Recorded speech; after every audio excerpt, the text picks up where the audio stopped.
Shalom everyone! Isa pong pinagpalang araw sa ating lahat mga kapatid, lalong-lalo na po sa lahat ng mga masugid na sumusubaybay at patuloy po na inaantabayanan ng ating pag-aaral ng salita ng Diyos.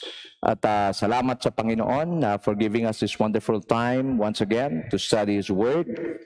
The Bible says, heaven and earth will pass away, but my word will not pass away. Luke 21:33, and man shall not live on bread alone, but by every word that proceeds out from the mouth of God. Matthew 4:4. And there's another verse in the Bible that says, a blessed man study the word of the Lord, and his delight is in the law of the Lord, and he meditate on it day and night, and whatever he does prospers.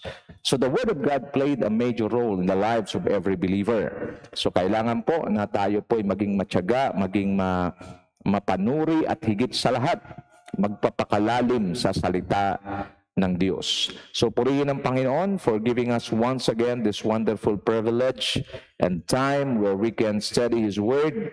And of course, I would like to welcome all our viewers mula po sa GMA, Luzon, Visayas at Mindanao. Pagpalain po kayong lahat ng ating Panginoon at patuloy po ang masaganang biyaya at pagpapala ng Panginoon ay sumaatin pong lahat.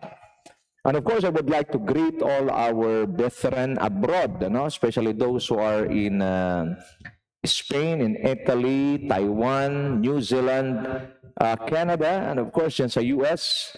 And we have also other friends from Ireland, of course, and others from US, Qatar, Saudi Arabia, and of course, Kuwait. The Lord bless you at sa mga bago nating viewers dyan po sa Hong Kong, yung iba naman sa Japan, at ang iba po mga bago nating kasama, we're also there in Australia. God the Lord bless you, at kung mayroon ako hindi nabanggit, pagpalain kayo lahat ng Panginoon.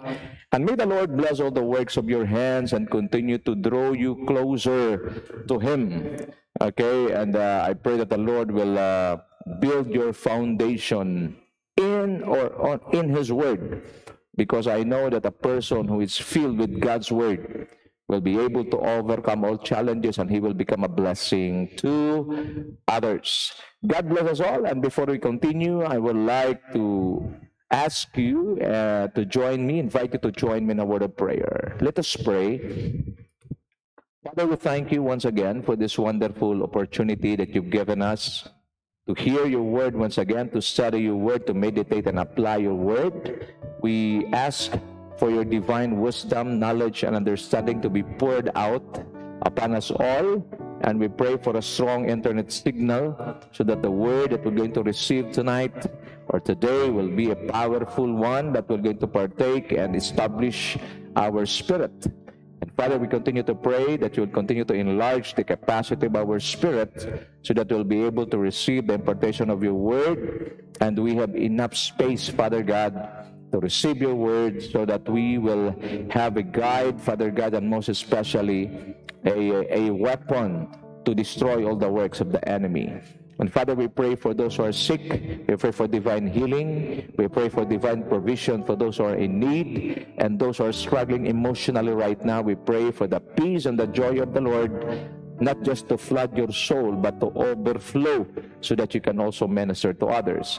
God, Holy Spirit, from the beginning till the end of our study, we pray, Father God, that you will continue to speak to us in a very powerful way. I pray that all of us, you create hunger and thirst in our spirit, in our soul, mind, and heart for the hunger and thirst for your spirit, hunger and thirst for your word and for your presence.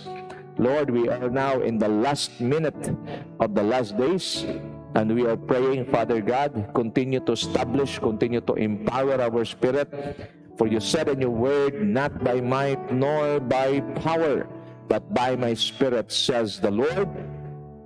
Zechariah 4:6, and in John 6:63, you said in your word that the word I have spoken to you is full of life and Spirit. Continue to fill us with your word, we pray. And I pray, Father God, that whatever distracts your people, I declare in Jesus' name that all distractions will be vanished and will be removed, and that your people will continue to devote ourselves in your word. We thank you and we declare our victory and we receive it now in the almighty name of Jesus Christ, our Lord and King. Amen and amen and amen. Purihin ang Panginoon, palapakan po natin ang Diyos.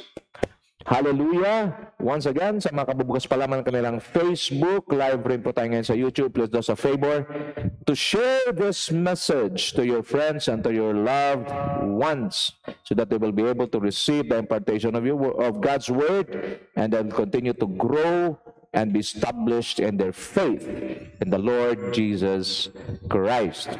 So we are in the continuation of our set and hope and pray that we can finish it today, the principles of overcoming challenges beyond limits. So as long as we are here on earth, the truth that we need to know, as long as we are here on earth, we are in constant battle with three major causes or three major enemies, so to speak. Number one, we are in constant battle with the flesh. Okay? Our flesh always desire the things of this world. That is why if the spirit wants to desire things for God, the flesh doesn't want it. Why? In Galatians 5:16 to 17, the flesh, Paul commanded us, walk with the Spirit, with the Holy Spirit, so that you will not fulfill the lust of the flesh. For the Spirit and the flesh are in contrary with each other. Whatever you want to do for God, the flesh doesn't want it to do. That is why we need to continue to grow in the Spirit until one day flesh submits to the authority of the Spirit. Para mas mabilis nating maunawaan, it's just like feeding two, let's say, in an illustration that I've read, it's like we're feeding two dogs, one is black, one is white. The black symbolizes our flesh, and the white symbolizes the Spirit. Kung sino po ang iyong papakainin madalas, siya pong lumalakas. So every time you feed that white dog speaks of your spirit is getting stronger. And if you do not feed that black dog, you are starving it to death. So if you do not feed that black dog, symbolizes your flesh, it's getting weaker. So the more your spirit grow, and the more your spirit becomes stronger, your flesh is getting weaker. Until one day, your flesh will submit to the authority of the Holy Spirit. In submitting to the authority of the Holy Spirit, the flesh is now beginning to adapt the environment of God, Holy Spirit, which your Spirit also is moving. In 1 Thessalonians 5:23 it says, may God Himself sanctify you through and through, and may your whole spirit, soul, and body be sanctified. In 1 Thessalonians 5:24 it says, faithful is He who calls you, and He will do it. As far as God is concerned, He really wants us to defeat the flesh so that all of us can walk freely with the Spirit of God. Because walking with the Spirit is simply walking in victory. But if you lack knowledge and you do not study the Word of God, instead of feeding the Spirit, by the way, this kind of teaching, this thing that we are doing in the Tuesday and Thursday, it is feeding our spirit. But if you fail to do it and you do other things, especially it is not God-centered and it is not related to the things of God and to the Word of God, then you're feeding your spirit. And so many people, specifically believers, they're not mindful, they're not interested in studying the Word. If you're not interested in studying the Word, you are interested in exploring the world. Let me repeat. If you are not interested, you're a believer of Christ, you're claiming, professing, and then you're not interested in studying the Word, one thing is for sure, you are exploring the world. And the moment you explore the world, you taste the things of this world, then you're feeding your spirit, your flesh. And then your flesh is getting stronger and your spirit is getting weaker. And that's the reason why many believers, so-called, fall in the trap of the enemy, fall into sin, and then the enemy is taking control of their lives. They want to break through, but they cannot. Why? Because they are feeding their flesh. So we are in constant battle with the flesh. Of course, we're in constant battle with the world. The world offers only temporary things that your flesh wants to enjoy. But again, temporary. All the things that the world can offer are temporary. But the word that the Spirit of God offers are eternal. But it will cause pain, it will hurt, it will affect your flesh. Nagkakaroon ba tayo? It's very important po ito na understanding. If you want to walk with the Spirit, expect your flesh to suffer. If you want to walk with the Spirit, if you want to walk with God, then expect your flesh to react, expect your flesh to deny its desires. Another source of our constant battle is none other than the devil. Others, they are not mindful of the devil, forget the devil. No. You cannot do that. What I'm trying to say, I'm not exalting the enemy, but I am trying to say, and I am giving you a clear understanding that as long as you are here on earth, there's a devil who is trying to abort and destroy your God-given destiny. So what are you going to do with him? Be aware. Be alert. The Bible says, 1 Peter 5:8, be alert and always be sober. Be vigilant. For your enemy, the devil, is approached like a roaring lion, seeking for those who may devour. He's seeking. And I pray that the moment the devil found you, he has nothing in you, therefore he cannot touch you, and he cannot come near you. Why? Because you are surrounded by the Word of God. People, specifically believers, who are poor and bankrupt when it comes to God's Word, they are just a sitting duck before the devil. Mga kapatid, kailangan natin itong pag-aralang mabuti at ating tingnan kung saan ang ating kalalagayan. Are you hungry? Are you thirsty for God's Word and His presence? Hindi mo ba inahayaan ang sarili mo na lumipas ang isang araw, hindi makakarinig at hindi makapag-aaral, hindi makapagbasa, hindi makapag-meditate, hindi maka-apply, hindi makapag-apply ang salita ng Diyos? Basic, of course, very basic, but for me, basics are foundations. Basic na, di nga magawa. Then we want deep revelation, shame on us. It will not do any good. Nonsense, kung napakataas ng building mo, 10 palapag, pero ang foundation mo, malatuhod lang ang lalim. And the sad truth is this, when you build a 10-story building, and then it has a shallow foundation, the moment it falls, it will kill the people who resides in that building. Ang unang babagsakan ng isang pabayang mananampalataya, ang unang babagsakan ng mga atake ni Satanas ay walang iba kundi ang mananampalataya ting iyan. I will not suffer for you. You will be the one to suffer for your negligence and for your wrong actions. That is why God is sending teachers, God is sending preachers, servants that will going to remind you. And if you get that reminder, do not get offended. Rather, the moment that you're being hit, you're being rebuked, you're being corrected, then that's the best time. The best time to change. Why? Because if you're being rebuked, you're being taught, you're being corrected, you're being trained, then it's a very clear indication that you are really a child of God. Because God expressed His love for you through a strong, sharp, and offending messages. Ang iba, pagka tinamaan, ino-off yung, ino-off yung kanilang mga cellphone. Lumipat sa YouTube, nag-video-video na lang. Pag kayo po tinamaan, pag kayo po ay na-rebuke, huwag ninyong i-misinterpret yan. Ibig sabihin, nangusap ang Diyos sa iyo. Kasi alam, you know yourself.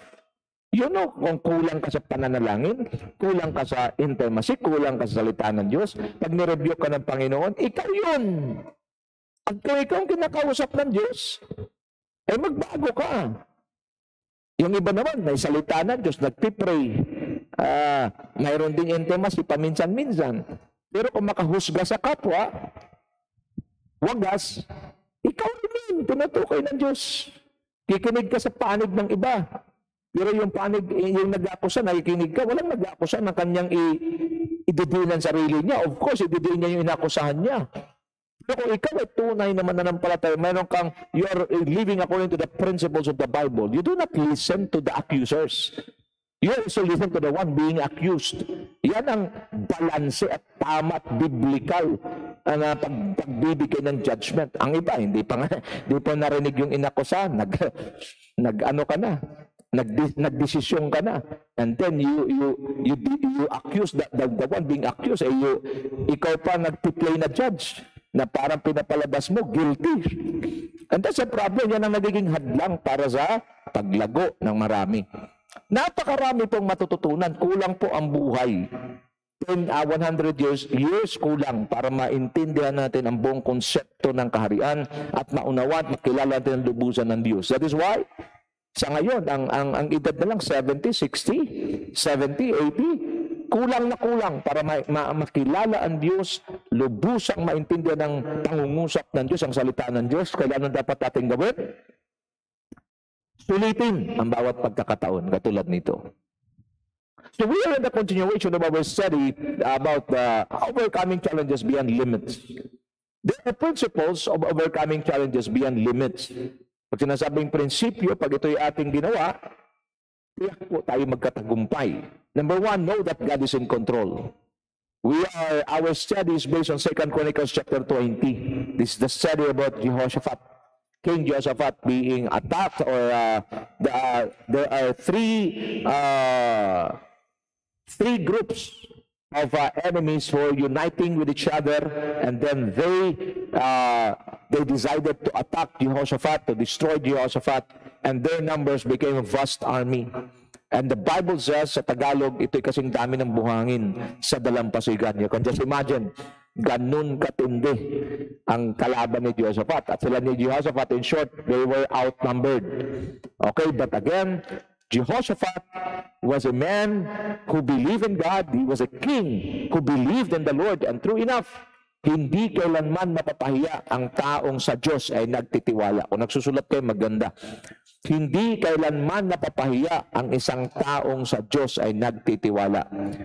Huwag po tayong maapektuhan. Pastor, parang feeling ko ako na lang mag-isa eh. As long na kasama mo ang Diyos, you and God are majority. I don't care. God doesn't care about the vast army kasi dami ng buhangin sa dalampasigan. Ano ngayon? As long na ikaw, ang kampi ng Diyos ay nasa iyo, ang presence ng Diyos ay nasa iyo, ang salita ng Diyos ay nasa iyo, then you are more than a conqueror through Him, through God who loves you. Number two, seek and inquire help from the Lord. This is what Jehoshaphat did. Okay, when Jehoshaphat received the report that there were three big groups of enemies, the Moabites, the Meunites, and the Moabites, they were uniting together. They united themselves, and they're ready to attack Jehoshaphat. Alarmed. In chapter 20, verse 3, 2 Chronicles, alarmed, Jehoshaphat resolved to inquire of the Lord. Very important. Yung maalarma tayo sa bigat ng problema, yung maalarma tayo sa mga pagsubok na ating kinakaharap, normal yan. Bilang tao. Pero bilang Kristiyano, maalarma tayo sandali. Pero Hindi tayo, ang anxiety, watch me now, anxiety, this, what you call the depression or frustration, whatever, yes, it will affect even a very mature and strong believers. But it will not take long. Very important yan word there. He was alarmed. But he did not allow this bad and negative report to cripple him. Normal yun, makarinig tayo ng mga mabibigat na mga salita or mga makaranas tayo ng mabigat na pagsubok. It's normal. Normal din po na manghina ka. Normal din po na matakot ka. Normal po yan bilang tao. Pero bilang Kristiyano na pinapanahanan ng Espiritu ng Diyos, it will not take long. Jehoshaphat resolved to inquire of the Lord. Matik. He seek help and inquire help from the Lord. And he proclaimed a fast for all Judah. The people of Judah came together to seek help from the Lord. Indeed, they came from every town in Judah to seek Him. If you inquire of God, if you seek help from God, the instructions that you're about to receive is no ordinary instructions. It is no ordinary solution, but it is a supernatural, divine instructions and solutions. And supernatural solutions and divine solutions that comes from God will surely solve your problem. That's what happened to Jehoshaphat. Kapatid, ang tanong, ikaw ba'y dumaranas sa mabigat na problema, una mo bang tinatawagan ng Diyos o mayroon kang taong unang pinupuntahan? Mahalaga ito, ha? Because the Creator is always greater than His creation. Hindi po masama na magtanong sa kapwa-tao. Lalo na sa tao na pinagkatiwalaan mo. Pero si Jehoshaphat, he did not ask the elders. He did not ask any person. But he seek and inquire help from the Lord. There are times that when you are in trouble, that you are in a you are in a difficulty, that even people cannot help you. It is a God-orchestrated situation because God is calling your attention. Tandaan po natin to. When we are in a difficult situation that no person can help us, it is a clear indication, and God is sending a clear message to each one of us, that He is calling our attention for us to focus on Him rather than focusing on what man can do. Number three principles, acknowledge the power and authority of God. During challenges beyond limits or critical situations, always acknowledge, bear in mind, bear in your heart, that God is the most powerful God and He has all the authority to overcome all our difficulties and even challenges beyond limits. 2 Chronicles 20 verse 5 and 6, then Jehoshaphat stood up in the assembly of Judah and Jerusalem at the temple of the Lord in the front of the new courtyard and said, look at this, Lord, the God of our ancestors, are you not the God of God who is in heaven? You rule over all the kingdoms of the nations. He was declaring the greatness of the Lord, the power of God, greater than any kingdoms. Power and might are in your hands, and no one can withstand you. Tinapos ni Jehoshaphat sa kanyang isipan, sa kanyang puso, sa kanyang espiritu, na walang pwedeng lumaban sa Diyos na kanyang sinasampalatayanan. At ganun tayo. Gaano man kabigat ang problema, gaano man kabigat ang pagsubok, gaano man kritikal ang sitwasyon, lagi nating tandaan, mayroon tayong makapangyarihang Panginoon. Settle it in your mind, settle it in your heart, settle it in your spirit. Maybe you're listening right now. You're going through tough times. You're going through difficulties. You're fighting against, you're battling against a sickness. Acknowledge and establish the power and authority of God over that sickness in your body, over your situations, over anything that is hindering you from breaking through. Acknowledge it. Number 4, reclaim. Dinagdagan ko na, recall, reclaim, and reestablish the promises of God in our hearts. Another thing to mga kapatid, recall, reclaim, reestablish the promises of God in our hearts. As what we've studied in our previous study, we discovered that we need to find a point of reference. There are things and there are situations and there are experiences that God allows you or allowed you to go through. Sometimes you experience a powerful move of God, miracles, signs, wonders. It doesn't happen for no reason. God allow it to happen so that it will become your point of reference that the moment you're going through some difficulties, you will just go back to that powerful experience, to that powerful move of God, just like us. When Joshua got sick at the age of 2, and he was about to be the doctor recommended us that he need to go through an operation. But we prayed hard, and while we were praying, things are getting worse. So our faith are being challenged.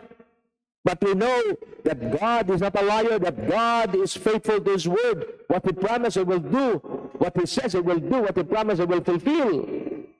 In Numbers 23 verse 19. So I always recall, I always reclaim, and I always re-establish the promises of God in my heart. On the 7th month, God did a miracle. And I brought Joshua, my eldest son, to the doctor, who once recommended that he needs to go through an operation. And then the doctor asked me, what did you do? I said, I prayed to the Lord. I released my faith in God. And the doctor replied to me, this is what we call miracle.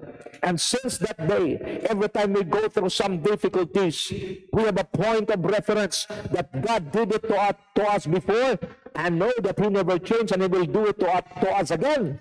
So I recall, I reclaim, I reestablish the promises of God in our hearts. This is what Jehoshaphat did. Jehoshaphat declared, our God, did you not drive out the inhabitants of this land before your people, Israel, and give it forever to the descendants of Abraham? In verse 9, if calamity comes upon us, whether the sword of judgment or plague or famine, we will stand in your presence before this temple that bears your name, and will cry out to you in our distress, and you will hear us and save us. Why? Because Jehoshaphat begins to recall, to reclaim, and reestablish the promises of God in his heart.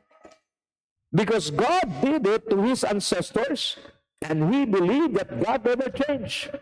If God saved Daniel from the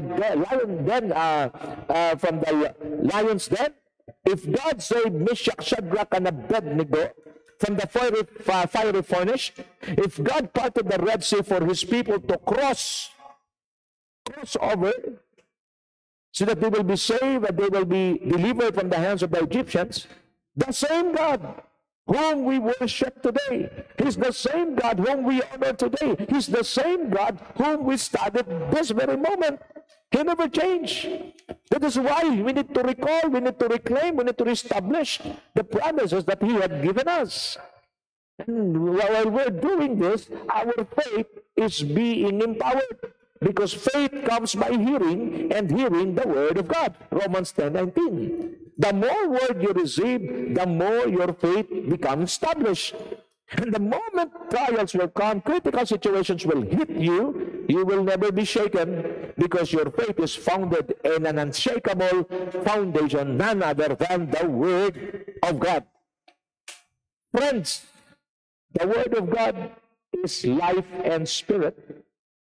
If you are a true believer of God, of Christ, you cannot isolate yourself from the Word, because the Word of God is the ultimate food for your spirit. Neglecting the time set by your pastor, by your church, to hear and study the Word is simply robbing yourself from your divine blessings. The Word of God is a divine blessing given to you by God through the ministry of your pastor. But if you choose to neglect, you choose to refuse, you choose to, not being mindful of it, but rather, ulitin ko If you are not hungry for the Word of God, there is only one reason that you are doing. You are exploring the Word. If you are not committed to the Word, then you are exploring the world, feeding your flesh that will lead you to distractions. Kung walang ganitong pangangaral, walang mangiistorbo sa ating maling ginagawa. Magpapatuloy ang kapahamakan hanggang isang araw, magising ka na lang na magsisisi ka at punong-puno ka ng regrets. Nasasabihin mo, sana nakinig ako, sana pinagbibigyan ko ng halaga. Wala na, puro sana. Yan salitang sana, yan ang marami at madalas na marinig sa araw ng paghuhukom. Do not allow yourself to be counted to those people who has full of regrets during the time when they face God. Why? Because God is worthy to be praised. His word is reliable. His word is powerful. His word, He will never turn His back against His word. What He says, He will do. What He promised, He will fulfill. Period. Na napakalaki. Walang katalo-talo ang isang taong tunay na sumusunod at naglilingkod kay Kristo. Walang katalo-talo ang isang tao na tunay na nagmamahal sa Diyos at nagmamahal sa Kanyang salita. God and His Word are inseparable. That is why you cannot proclaim and declare or profess that you're a believer but you do not know the Word of God. You better check your conversion. Ano bang naintindihan mo sa pagkaka-convert mo, pagkaligtas mo? Because the moment, one greatest manifestation, if a person is really a believer of Christ, he is a lover of God and a lover of God's Word. Number 5. Acknowledge your helplessness and believe that He can deliver you from your unfavorable situations. Another principle, if you want to overcome challenges beyond limits, we need to humble ourselves and acknowledge our helplessness. We believe that God can deliver us from our unfavorable situations. 2 Chronicles 20 verse 12, it says, Our God, will you not judge them? For we have no power to face this vast army that is attacking us. We do not know what to do, but our eyes are on you. A very powerful principle. We will always go through situations or critical situations, challenges that are beyond our limit. It is not meant by God to crush us, but God meant it for us to depend on Him and to put our confidence on Him. Why? Putting our confidence on ourselves and to any person, it will just lead us to destruction. Why? Because the strength of a person or the capacity of a person, it's just a temporary thing. But the moment the one who is helping you is God, the strength comes from God, the strategies comes from God, hallelujah, it will change your life forever. I love what Jehoshaphat declared. We do not know what to do, but our eyes are on you. The Bible says in Hebrews 12:1 and 2, therefore we also, since we are surrounded by so great cloud of witnesses, these witnesses are the one who went before us. These are Gideon, David, Abel. Ito yung may mga napatunayan sa pananampalataya. Let us lay aside every weight and the sin which so easily snares us, and let us run with endurance the race that is set before us. All of us are running a race. You have your own race in life. I have my own race in life. But for you to run, fast, we need to lay aside every weight. What are those things that are hindering you? And most especially the sin. Sin that slows you down. Hindi na natin yan. Tapos na. Tama na. Sin only leads to distractions. Sin only leads and damage and destroy your God-given destiny. But the moment you run the race with endurance, that are set before us, and verse 2, looking unto Jesus, the author and the finisher of our faith. who for the joy that was set before him endured the cross, despising the shame, and has sat down at the right hand of the throne of God. Ang nakikita ni Kristo, hindi yung mahirap, hindi yung pasakit, hindi yung kanyang nakikita na kung saan injustice. He was accused of a crime that he did not do.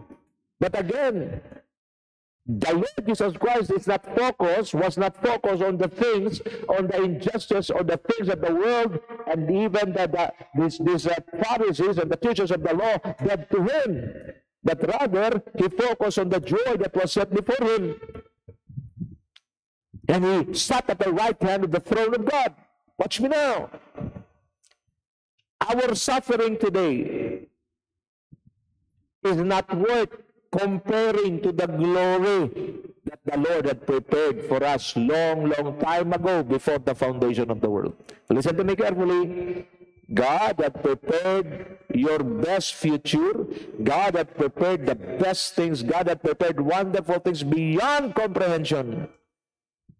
No eye has seen, no ears have heard, no mind have conceived what the Lord had prepared for those who love Him. Your present situation is not your final destination. The best is yet to come from God. That is why do not allow yourself to be fooled, to be deceived by the devil. The devil is trying to tell you, if you are really a son of God, why is it that you are sick? And if you are sick, he said in your word that he is a healer. Why is it that you are not healed? It's a lie from the devil. If God will heal you or not, we still believe in His faithfulness, and we believe that all His plans and purposes for us are perfect. Every good and perfect gift comes from Him. There are times that the Lord, I want to show you a very powerful example, the Apostle Paul himself. I've read it in 2 Corinthians chapter 12, that says, Paul was brought by the Spirit to the third heaven. What is the third heaven? The abode of God. It is where God lives. And Paul mentioned that there are no enough words to describe the things that are there.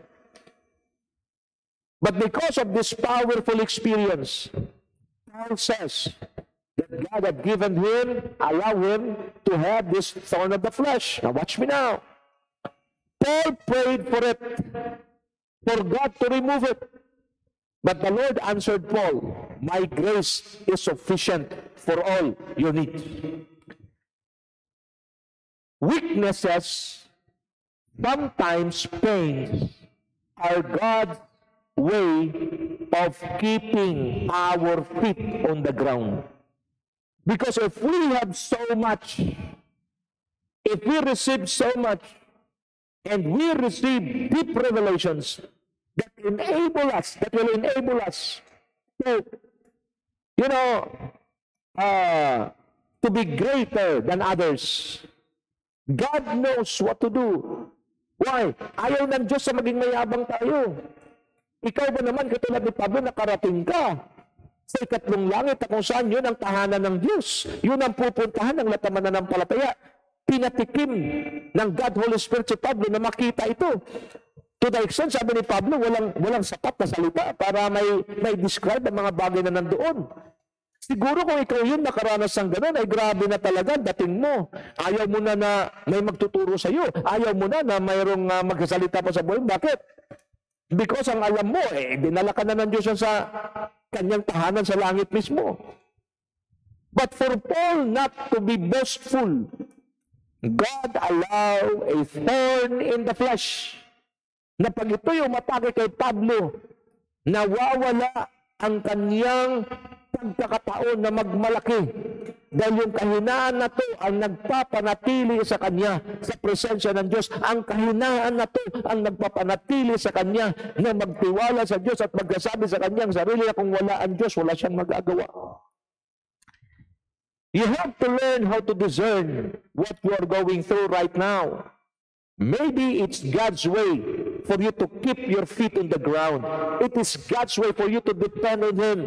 Because every time the thorn in the flesh will attack, or the thorn in the flesh will strike your body, then you will always come to a point come to a realization that everything in this world, even divine experiences, will not help you or will not empower you to overcome the attacks of the enemy. But rather, you will put your confidence in God. Rather, you will trust God beyond every experience, beyond anything that you've experienced or discovered. Are you getting the point? Hindi yung matataas mong karanasan sa Diyos, hindi yung mga encounter mo sa Diyos, although maganda lahat ng yan. Pero you cannot rely on that.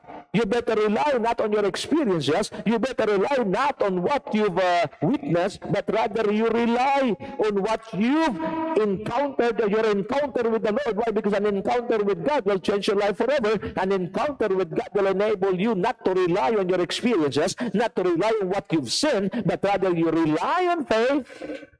Your faith in God, rely and put your confidence, deliberately put your confidence in the character of God. In our previous study, I mentioned the will of God is more important than the hand of God. The heart of God is more important than the power of God.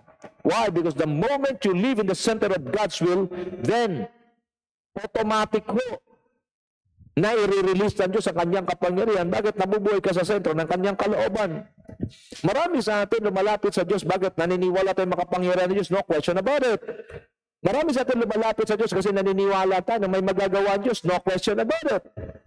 Pero pag yan ang motibo mo sa paglapit mo sa Diyos, paano kung ang Diyos hindi sasagot? Katulad kay Pablo. 3 times na nanalangin siya. You know what? People will just throw their handkerchief and then pag nakadapo ito kay Pablo, kanilang ilalagay doon sa may sakit, gumagaling. Ganong ka-powerful at katindi yung anointing ni Pablo. But why is it when Paul himself prayed for the thorn in the flesh to be removed, God did not remove it? Why? Daddy knows best. God knows best for what's best for us. Kasi kung inalis ng Diyos yung thorn in the flesh, there's a big tendency that Paul will boast. And Paul will become boastful. Why? Because that experience is so powerful. Sometimes God allows us to experience powerful things from Him. But if we are not discerning, we do not know how to discern, may tendency na yan din na magkapalayo sa atin sa Kanya. Hindi na po pinag-uusapan dito yung pagiging masama. Sa bokabularyo natin, wala na ho yung masama. Worst or bad things is no longer included in our vocabulary. We only choose the good, best, and better. Good, better, best. And the devil is now compromising. Alam mo, demonyo, compromiser yan. Payag siya matanggap po yung good. Payag siya matanggap po yung better. Wag lang matanggap yung best. Why? Because the best things comes from God. Every good and perfect gift comes from the Lord. That is why you should be discerning. Ito bang aking karanasan comes from God? Kasi pag from the Lord, best. O ba ay nasa tamang environment? You have to check your environment. Are you in the right place? Because if you're in the right place, blessings are within your reach. But if you're experiencing hardship, you are in a place, katulad ni Lot, naroon sa Sodom at Gomorrah, yumaman si Lot, yes. Naging board of director pa si Lot, board of directors doon sa Sodoma. But the lifestyle, the environment, is taking him away from the Lord, from the presence of the Lord. Maybe some of you listening right now, magandang kitaan mo, magandang trabaho mo, pero sa kalooban mo, hungkag when it comes to spiritual things. Why? Because you are being led away from the presence of God. What profit a man if he gains the whole world but loses his own soul? I would rather lose everything just to have Christ. Are you getting the point now? So let's fix our eyes on Jesus, the author and the finisher of our faith. Acknowledge your helplessness. Believe that He can deliver you from your unfavorable situation. Number 6, come before Him in unity. The Spirit of God to come, for the Spirit of God to come down and receive fresh instructions from Him. So pinag-usapan natin na nakaraan, i-share natin ang gospel una sa ating immediate family at sa mga relatives before sharing it outside. Why? Because the most powerful testimony must come from the inside, not from the outside. Number 7, acknowledge that the battle is not yours, but God's. Another principle, if you want to overcome challenges beyond limits, critical situations, acknowledge that the battle is not yours, but God's. 2 Chronicles 20, verse 15 to 17, verse 15, he said, listen, King Jehoshaphat, all who live in Judah and Jerusalem, this is what the Lord says to you. Do not be afraid or discouraged because of this vast army. For the battle is not yours, but God's. Praise the Lord. The battle belongs to the Lord, not to us. But why is it that God involved us? For us to witness the manifestation of His power. Yun lang po yun. Kung dumaraan ka sa mabigat na pagsubok problema sa buhay mo, dalawa lang ang source niyan. Una, consequence yan sa violation at disobedience mo sa Diyos. There's suffering in that. But the moment you're faithful in serving the Lord, and then He allow you to go through some difficult situations, my friends, you better understand that the battle is not yours, but it belongs to the Lord. Number two, face the challenge head-on with God. Tomorrow, march down against them. Huwag nating takasan.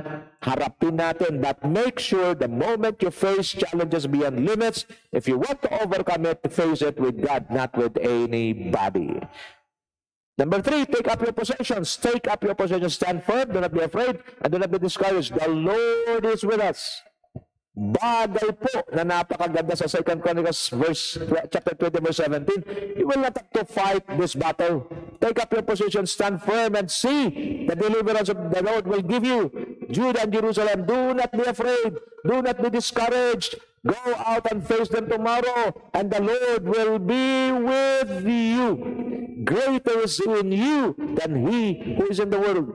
Whatever challenges you have, whatever situation you're facing through, always remember the Lord is with us. We accepted the Lord Jesus Christ and He deposited inside us the Holy Spirit. The Holy Spirit will empower your body. The Holy Spirit will empower your spirit.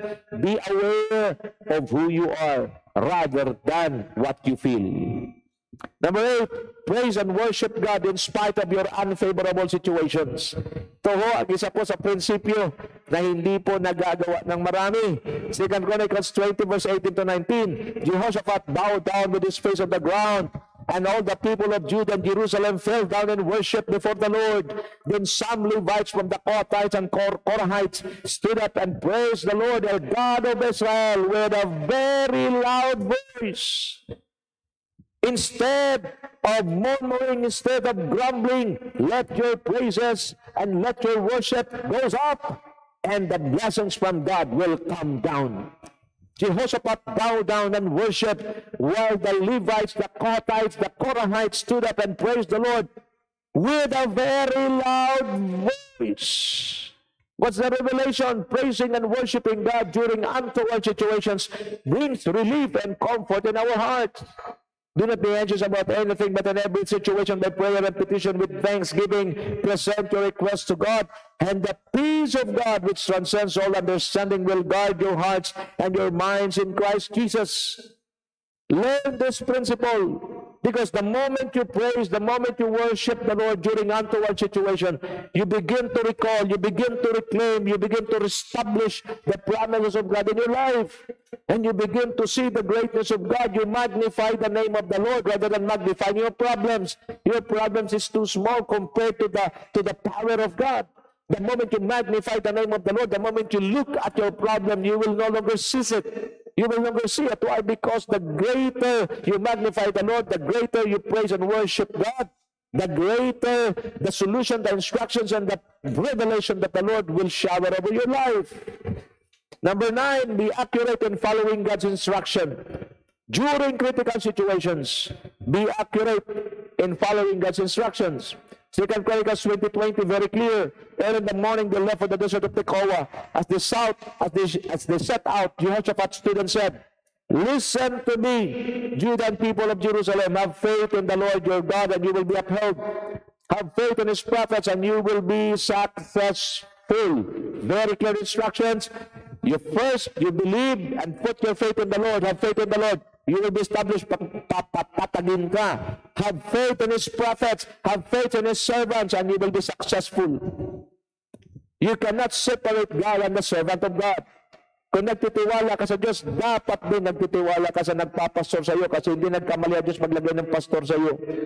Pag nagtitiwala ka sa Diyos, ikaw ay tatatag. Pag nagtitiwala ka sa lingkod ng Diyos sa Kanyang inilagay sa buhay mo, ikaw ay magtatagumpay. Maybe some of you listening right now, you're connected to God, good for you. But you are disconnected to your pastor, bad for you. Because you can only be established, but you cannot be successful. First and foremost, let us acknowledge God's sovereignty, that He is in control of everything. Let us also acknowledge that He delegated that authority, the authority to His servant as His representative to lead His people. Psalm 77 verse 20, very clear. You lead your people along that road like a flock of sheep. God is the one leading with Moses and Aaron as their shepherd. Man assigned by the Lord is the one shepherding. Jeremiah 3:15, it says, then I will give you a shepherd after my own heart, who will lead you with knowledge and understanding. The main task of the servant of God is to provide and lead God's people to the knowledge and understanding, to the word and ways of God. Number 9, principles, be accurate in following God's instructions. Karamihan sa mga napapahamak na mananampalataya, ito yung mga mananampalataya na walang accurate and strong connection sa taong nagpapastor sa kanila na itinalaga ng Diyos. Your pastor is God's gift to you. Then I will give you shepherds after my own heart. At ang trabaho nila, daling ka, ilid ka sa knowledge, that you will know God more and more, and understanding of His Word and ways. Sana ngayong gabi, napapahamak ang karamihan dahil lumalayo sila sa taong itinalaga ng Diyos sa buhay nila. At marami na ang feeling mas maraming alam kaysa nagpapastor sa kanila.